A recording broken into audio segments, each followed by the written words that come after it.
lugar vamos a hacer uso de la mascarilla.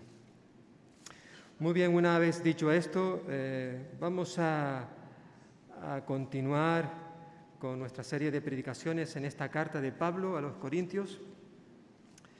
Ya la semana pasada iniciábamos a examinar el capítulo 15, el capítulo más extenso de esta carta, que gira en torno al tema de la resurrección. En una ocasión, un grupo de judíos, concretamente los saduceos, era un partido político religioso que consideraban que después de la muerte ya no hay nada más. No existe tal cosa como la resurrección de los muertos.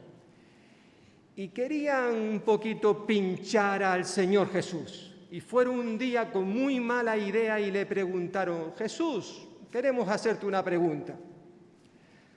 Tú, como bien sabes, en la ley de Moisés está escrito que si un hombre muere y no ha dejado descendencia, pues uno de sus hermanos se tiene que casar con la viuda para darle descendencia. Pues mira, resulta que habían 7 hermanos.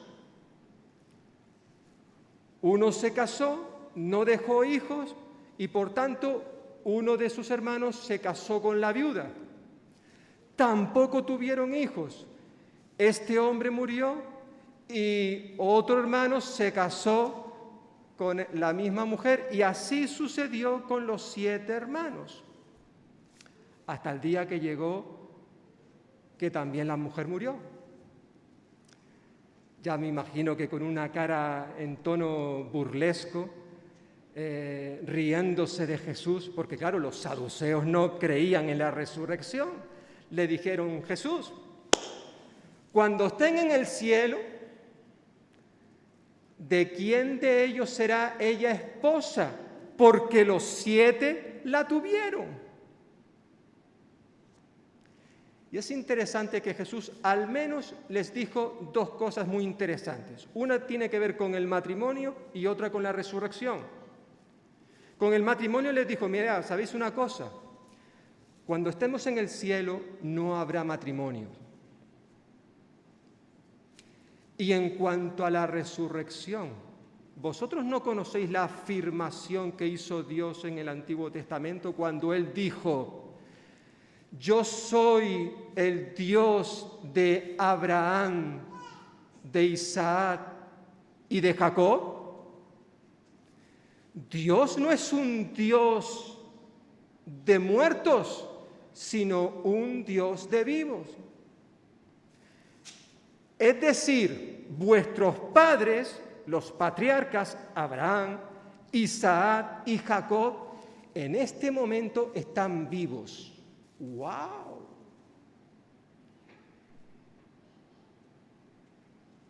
Bueno, nos dice allí el relato que os acabo de narrar, parafraseado. Se encuentra en Mateo capítulo 22. Dice que la gente que estaba allí se quedaba admirada por la enseñanza de Jesús.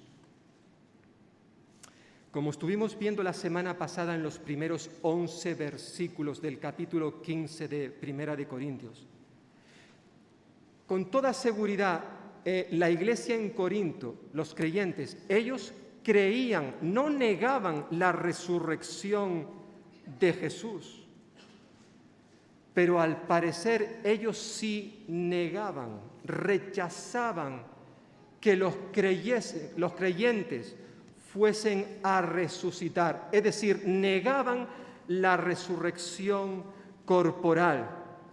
Y Pablo quiere recordarles en este capítulo que si ellos niegan que el cuerpo vaya a resucitar, al mismo tiempo entonces están negando que Jesús también resucitó.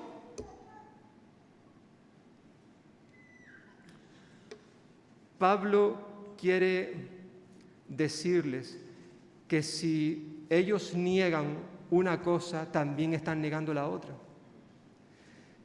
Si ellos niegan que Jesús resucitó, están disparando al mismo corazón del Evangelio, que era como hemos titulado precisamente a este estudio del capítulo 15, el corazón del Evangelio. Y ya vimos cómo en los primeros 11 versículos Pablo básicamente está recordando que la resurrección de Cristo Jesús es la piedra angular, es la piedra fundamental en la cual están cimentados el resto de las verdades, de las doctrinas de la fe cristiana. Tú quitas la resurrección y todo lo demás se cae al suelo. Y básicamente lo que vimos la semana pasada fue que, en primer lugar, el Evangelio contiene una verdad suprema. Y Pablo pues la describe en esos primeros versículos para luego darnos de manera muy resumida el contenido esencial del Evangelio, que él lo resumió en 3 frases. Por un lado, que Cristo murió por nuestros pecados. Por otro lado, recordarnos que Cristo fue sepultado, es decir, que Él murió realmente. Y en tercer lugar, que Cristo resucitó. Y luego nos da las evidencias incuestionables que presentan el Evangelio, cuando nos da una serie de ejemplos de personas a las cuales Cristo se les apareció, para terminar hablándonos de la gracia de Dios que se proclama en el Evangelio. Ahora, lo que vamos a ver en esta mañana, versículos 12 al 34, Pablo nos presenta la certeza de la resurrección corporal. Pablo comienza este párrafo en el que nos vamos a centrar en esta mañana, reafirmando lo dicho en los versículos anteriores. Y es que tanto él como el resto de los apóstoles habían estado predicando el mismo mensaje. Versículo 12. Pero si se predica que Cristo resucitó de los muertos, es decir, Pablo está recordando que tanto él como el resto de los apóstoles habían estado predicando que Cristo había resucitado de los muertos. Es decir, en la iglesia de Corinto, como las demás iglesias, se estaba predicando la sana doctrina, el mensaje verdadero del Evangelio. Cristo ha resucitado. No se estaban enseñando falsas doctrinas, todo lo contrario.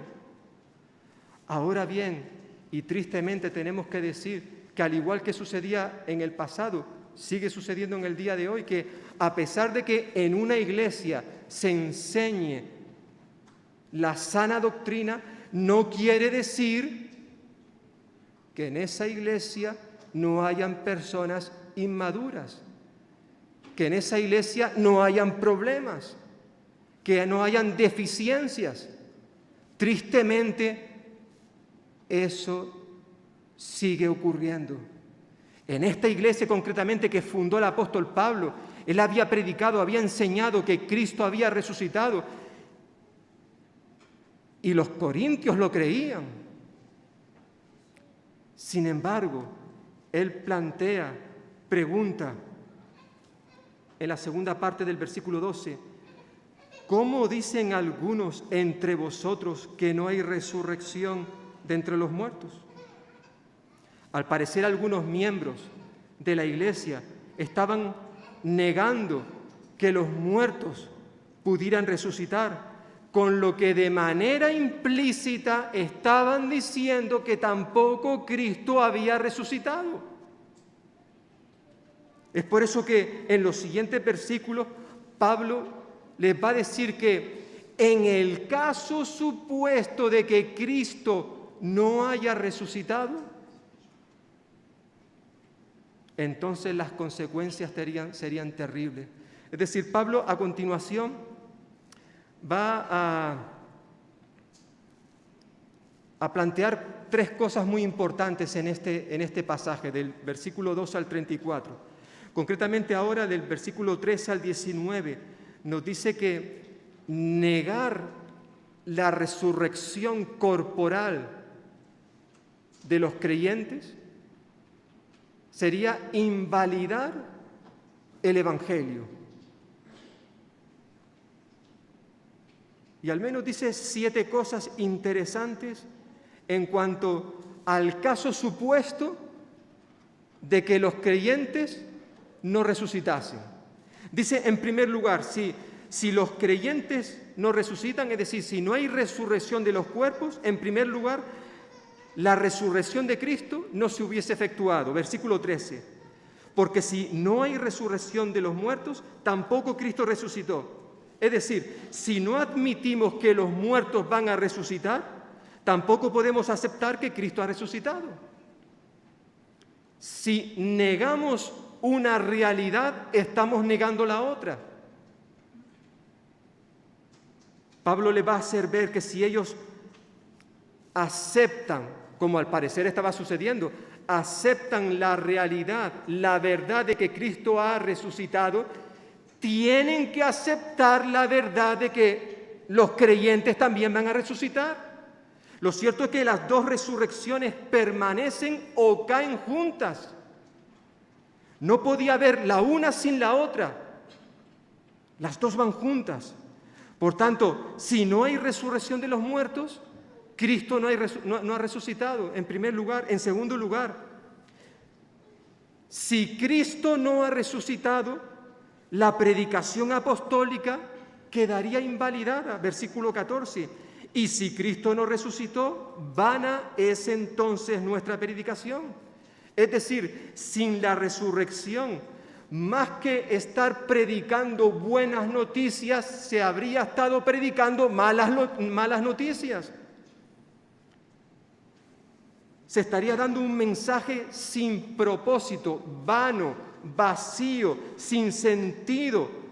Todo lo que los apóstoles, incluido Pablo, todo lo que los profetas habían estado proclamando sería una farsa.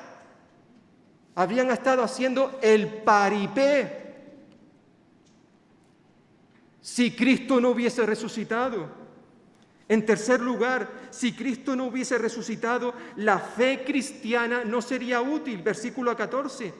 Vana es también vuestra fe. Por ejemplo, tendríamos que ir a Hebreos capítulo 11, donde aparece esa lista de lo que hemos llamado los héroes de la fe, y arrancarla. Porque esa gente que aparece allí creyeron y murieron inútilmente, para nada, si Cristo no resucitó. Además dice Pablo, estamos hablando hipotéticamente, si Cristo no resucitó, los expositores de las Escrituras serían unos mentirosos. Versículo 15-16, y somos hallados falsos testigos de Dios. ¿Por qué? Porque hemos testificado que Dios resucitó a Cristo, al cual no resucitó, si en verdad los muertos no resucitan. Si los muertos no resucitan, tampoco Cristo resucitó. Es decir, todo lo que habíamos estado declarando en los versículos anteriores que vimos la semana pasada, ese testimonio de tanta gente, por ejemplo, los 500 que habían visto a Jesús resucitado, la declaración de Pedro o de Jacobo, todo eso no sería cierto. Por tanto, toda esa gente sería una pandilla de mentirosos. Y claro, en cuanto a la resurrección de Jesús, oye, ¿no habrán mentido en cuanto a otras enseñanzas? ¿No nos llevaría esto a dudar en cuanto a la verdad que encontramos en la palabra de Dios? Es decir, ¿nos podemos fiar del Nuevo Testamento? Porque si nos han mentido una vez, ¿quién no te dice a ti y a mí que nos han mentido otras veces?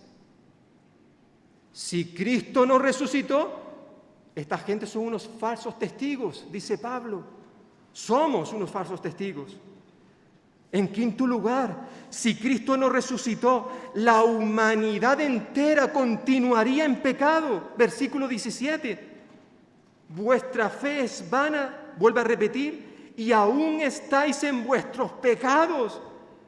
Es decir, continuáis en vuestros delitos y pecados. No habéis sido justificados. Si Cristo continúa en el sepulcro, Él sigue muerto, entonces seguiríamos sin respuesta para el problema principal del hombre. ¿Cuál? Su pecado. Su pecado. Vamos a respirar un momentito. Y no es porque lleve la mascarilla, pero es que después de todo lo que hemos dicho hasta ahora, esto es tremendo.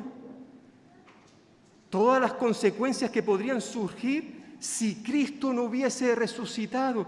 Pero menos mal que ya hemos visto el capítulo 6, versículo 11, donde Pablo les había dicho que ellos, los corintios, ya habían sido lavados, ya habían sido santificados, ya habían sido justificados, es decir, declarados justos. Y todo eso fue posible en base a la resurrección de Cristo. Menos mal. Qué bueno, ¿verdad? Si Cristo no hubiese sido levantado de la tumba, ellos no podrían haber sido lavados, ni santificados, ni declarados justos. Menos mal que allí estaba el capítulo 6. Bueno, vamos a volver a aguantar la respiración. Nos quedan 2 puntos más, 2 cosas que dice Pablo aquí. En sexto lugar, dice que si Cristo no hubiese resucitado, los que han muerto, todos los que han muerto, permanecerían muertos para siempre. Versículo 18. Entonces también los que murieron o los que durmieron en Cristo perecieron. Es decir, la Biblia, sabéis que cuando habla de la muerte de los creyentes, normalmente utiliza el verbo dormir. Qué hermoso, ¿verdad? Los creyentes no mueren, duermen. Y un día despertarán para estar con el Señor, el cuerpo físico, porque evidentemente cuando un creyente muere, su espíritu va con Cristo. Es cerrar los ojos aquí y abrirlos con Cristo. Pero el cuerpo físico, ese cuerpo un día resucitará. Se despertará. Pero Pablo dice que si Cristo no resucitó, entonces estos estarán muertos para siempre. Porque claro, si Cristo aún duerme, es decir, si Cristo está muerto, nosotros, es decir, los creyentes que han muerto, que están dormidos, continuarán dormidos, es decir, muertos para siempre.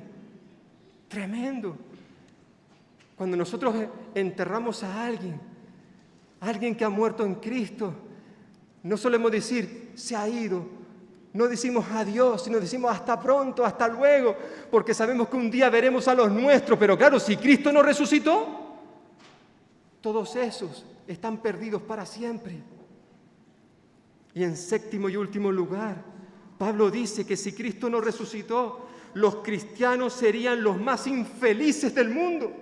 Versículo 19, si solamente para esta vida esperamos en Cristo, somos los más dignos de lástimas de todos los hombres. Por supuesto, como personas, vamos a recibir beneficios en el presente, pero si Cristo no resucitó, no tendríamos ninguna esperanza para el futuro. No tendríamos un Salvador. No tendríamos las doctrinas de la expiación. Es decir, no tendríamos la doctrina de la sustitución, la doctrina de la regeneración, la doctrina de la reconciliación, de la justificación, de la propiciación. No existiría. No tendríamos la esperanza de una vida eterna. ¿Por qué? Porque Cristo no resucitó. ¡Wow! Esto sería horrible, tremendo. Lo único que tendríamos sería la lástima, la compasión de la gente que nos rodea. Mira los cristianos. ¡Qué pena nos dan! Han estado en esta vida esperando a un Cristo que sigue muerto. Y ellos, cuando mueran, les espera lo mismo, la muerte eterna. Sería terrible, terrible. Sin embargo, Pablo, después de ese supuesto, ese caso hipotético de lo que podría haber sucedido o de lo que sucederá si Cristo nos resucita, que no es el caso, dice, pero, versículo 20, qué hermoso pero aparece ahí en el versículo, ¿verdad? Maravilloso. En este momento Pablo comienza a hablarnos acerca del futuro glorioso que nos espera debido a la resurrección. Pero ahora Cristo ha resucitado de los muertos, primicias de los que murieron es hecho. Los creyentes comparten la realidad de la resurrección de Cristo y por la fe comparten la certeza, la seguridad de nuestra resurrección también. Pablo les está diciendo que su fe no es una fe vana, no es una fe vacía, inútil, estéril. Es una fe que tiene un propósito.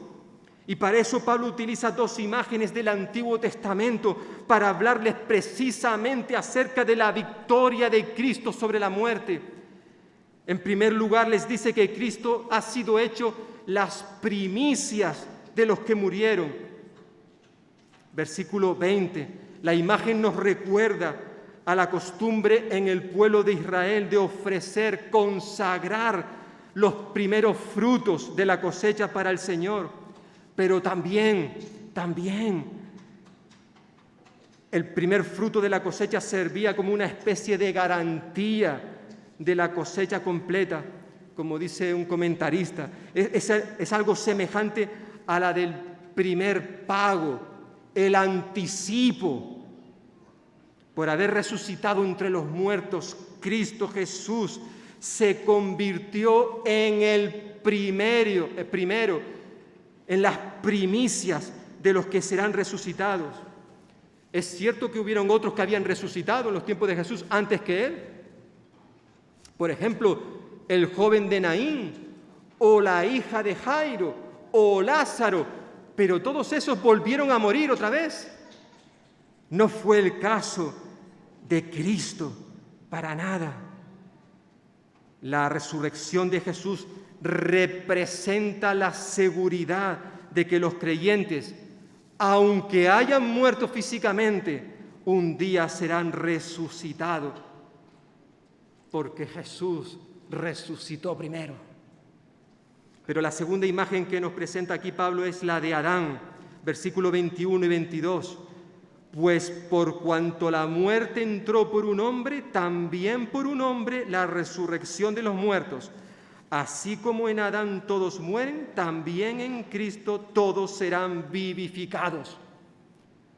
Por causa del pecado de Adán, toda la humanidad, toda, vive en un mundo caracterizado por el pecado, lo que ha traído como consecuencia, entre otras cosas, la muerte como destino de la humanidad.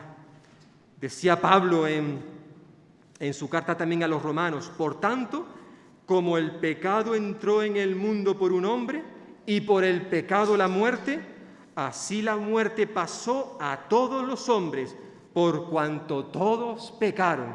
Romanos 5:12. Pero Pablo nos recuerda ahora en esta carta que si por medio de un hombre, Adán, vino la muerte, por medio de otro hombre, Cristo Jesús, vino la vida, la resurrección. Por medio de Cristo, toda la humanidad recibirá vida, toda. A ver, cuando dice toda, la palabra toda que aparece aquí, evidentemente hemos de entender que eso hace referencia a que la salvación de Cristo, su obra redentora, tiene alcance a todos aquellos que creen en Él, que creen en Él. Evidentemente no todos serán vivificados, sino todos aquellos que creen en Él, que se arrepienten de sus pecados. De tal manera amó Dios al mundo. ¿A quién? Al mundo, que dio a su único Hijo. ¿A quién? Al mundo, para que todo aquel que en Él cree no se pierda, sino que tenga vida eterna. ¿Quién va a tener vida eterna? Todo aquel que en Él cree. No todo el mundo, sino solo aquel que cree en Él. Esa tiene vida eterna. Amigo y amiga que me estás escuchando en este momento, Dios en esta mañana te ofrece vida y vida eterna. Para eso vino a este mundo. Pero solo será tuya esa vida eterna si tú decides recibir el regalo que Dios te ofrece en esta mañana. Lo decíamos la semana pasada. La salvación es algo que hay que recibir. No se transfiere de padres a hijos. No se recibe por el simple hecho de venir a una iglesia cristiana evangélica. La única manera de recibir la salvación es a través de Cristo Jesús. Es por gracia que somos salvos. Es un regalo que Jesús ofrece en el día de hoy a todo aquel que se acerca a Él y que por fe le recibe. Por tanto, para ser salvos, tenemos que arrepentirnos de nuestro pecado.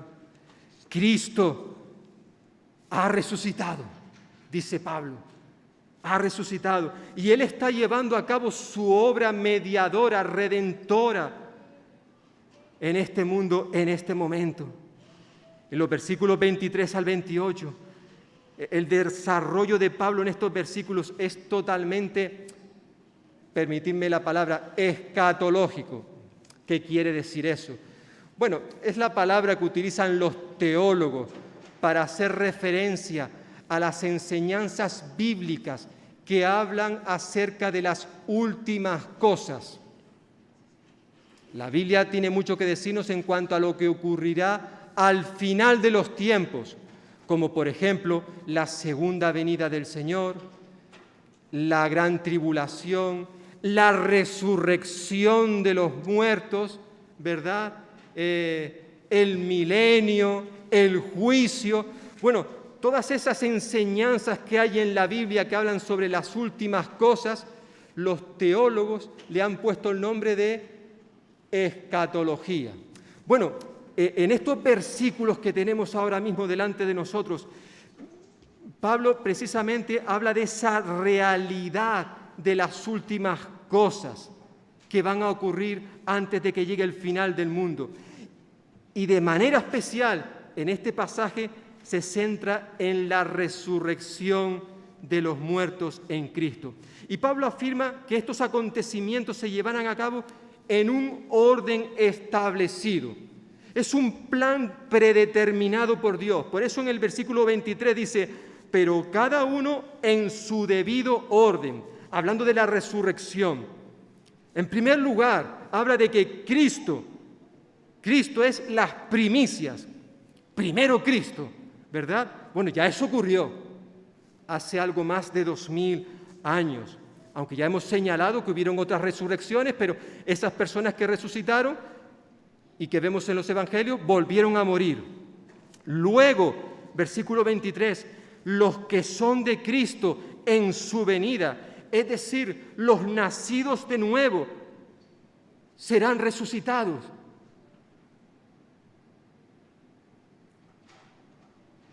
Para estar con el Señor, juntamente con los que vivan en el mismo momento en que Cristo venga. todos juntos seremos llevados a su presencia. Y luego dice, versículo 24, el fin, cuando entregue, el Señor Jesús entregue el reino al Dios y Padre, cuando haya suprimido todo dominio, toda autoridad y todo poder, Es importante que recordemos que la palabra luego no significa inmediatamente a un acontecimiento futuro no especificado. Y esto lo digo porque, al igual que hace poco cuando estuvimos hablando acerca del ministerio de la mujer en la Iglesia, que dentro del mundo evangélico, dependiendo cómo se interprete determinados pasajes, podemos llegar a una conclusión o a otra. Hay diferentes puntos de vista. Tenemos que decir que también en cuanto al tema acerca de las últimas cosas, dentro del mundo evangélico hay diferentes posturas. Dependiendo cómo uno interprete un pasaje, pues llegará a una conclusión o a otra. Hay diferentes posiciones. Lo cierto es que no sabemos con exactitud exactamente cómo van a suceder los hechos de manera cronológica. Lo cierto es que cuando llegue el fin, todas las cosas, por lo que podemos entender de este relato, de este pasaje, todas las cosas volverán a estar como fueron creadas originalmente. Volverán a la configuración de fábrica, si me permitís la expresión. Cuando tenemos un móvil, tenemos algún aparato, sabéis que, luego lo adaptamos, lo configuramos a nuestro gusto, pero está la opción de que luego, si no nos gusta la configuración, podemos volver a la configuración de fábrica. En cierta forma, este texto nos está recordando que llegará un día cuando todo volverá a como estaba al principio de la creación, cuando no existía el pecado. El mundo quedará restaurado por completo y entregado por Cristo, el reino entregado por Cristo a Dios el Padre, para lo cual lo envió, para recuperar y restaurar el mundo perdido. Preciso es, versículo 25 dice, preciso es que Él reine. Cristo está reinando en la actualidad, aunque no lo parezca. Preciso es que Él reine hasta que haya puesto a todos sus enemigos debajo de sus pies. Y el postrer enemigo que será destruido es la muerte, porque todas las cosas las sujetó debajo de sus pies. Y cuando dice que todas las cosas han sido sujetadas a Él, claramente se exceptúa a aquel que sujetó a Él todas las cosas. Pero luego que todas las cosas le estén sujetas, entonces también el Hijo mismo se sujetará al que le sujetó a Él todas las cosas, para que Dios sea todo en todos. En cierta forma, Pablo nos está recordando que después de su victoria en la cruz, después de su resurrección y después de su ascensión a los cielos, Cristo ha estado reinando y sigue reinando hasta el día de hoy, lo que no significa que el enemigo no tenga poder para seguir actuando en este mundo, como seguimos viendo en la actualidad. Y una forma en que el enemigo tiene de manifestar su poder es que aún seguimos viendo hoy en día cómo las personas siguen muriendo. La muerte es una forma visible de ver que el enemigo tiene poder todavía, sigue actuando. Esa es la realidad. Pero, por eso, como este pasaje nos recuerda, una de las cosas que puso en movimiento la resurrección de Cristo fue la derrota de la muerte. Y el postrer enemigo, llegará un día en que el último enemigo que será destruido es la muerte, que se llevará a su consumación total, precisamente con la resurrección corporal de todos los creyentes en Cristo. Aunque es evidente, hermanos y hermanas, que hay muchas cosas en este pasaje que se nos escapan de la mente, difíciles de entender, porque las hay, es la realidad. Aquí hay cosas muy difíciles de entender. Lo que sí podemos afirmar es que Pablo está enfatizando que el Cristo resucitado ahora mismo está participando activamente en su obra mediadora en el mundo, y que llegará un día cuando esta obra redentora finalizará, llegará a su término. Y cuando eso suceda, no solamente Cristo traerá redención a todos sus hijos, sino también a la propia tierra, la cual será redimida, y todo lo creado será restaurado. Todo lo creado. ¿Para qué? Para que Dios sea todo en todos, dice Pablo al final del versículo 28. No tenemos los detalles exactos de cómo se desarrollará cronológicamente todos estos acontecimientos. No los tenemos. Podemos coger un poquito de este pasaje, otro poquito de Primera de Tesalonicenses, otro poquito de allá, otro poquito de allá, ¿verdad? Pero lo cierto es que lo importante ahora es que para Pablo en este texto, que conociéramos la realidad del glorioso futuro que nos aguarda a todos aquellos que hemos creído en Cristo Jesús, y que tenemos la certeza de que Cristo resucitó, y que al igual que Él resucitó, también nos resucitará a nosotros aquel día cuando Cristo venga. Por tanto, en tercer lugar, como tenéis ahí, la resurrección provee para el creyente una esperanza firme. Era absurdo, ridículo, incoherente que hubiesen algunos, como dice el texto, algunos creyentes en Corinto que negaran la resurrección corporal. Era absurdo. No, la resurrección provee una esperanza firme. Es cierto que hay cosas difíciles de entender, incluso ya el primer versículo de esta sección, versículo 29. ¿Qué quería decir Pablo con este versículo? De otro modo, ¿qué harán los que se bautizan por los muertos, si de ninguna manera los muertos resucitan? ¿Por qué, pues, se bautizan por los muertos? Exactamente qué quiso decir Pablo con esta frase, que habían personas que se bautizaban por los muertos. Bueno, han habido teorías a punta pala, como se suele decir, en cuanto a lo que Pablo quiso decir, pero la mayoría de los comentaristas reconocen honestamente de que no tienen ni idea de lo que quiso decir Pablo con esto. Exactamente qué práctica era esta que se estaba llevando a cabo en la iglesia de Corinto. No lo sabemos. Esa es la realidad. Pablo no lo dijo. Lo que es evidente que sea lo que fuera esta práctica, Pablo dice que de nada les valía si de ninguna manera los muertos resucitan. Para nada valía lo que estaban haciendo si los muertos no iban a resucitar. Y esto no solamente se aplica a lo que hacen, sino también a lo que padecen, a lo que estaban sufriendo. Por eso dice versículo 30 en adelante: ¿y por qué nosotros nos exponemos a peligros a toda hora? Os aseguro, hermanos, por la gloria que de vosotros tengo a nuestro Señor Jesucristo, que cada día muero. Si como hombre batallé en Éfeso contra fieras, ¿de qué me sirve si los muertos no resucitan? Mañana moriremos.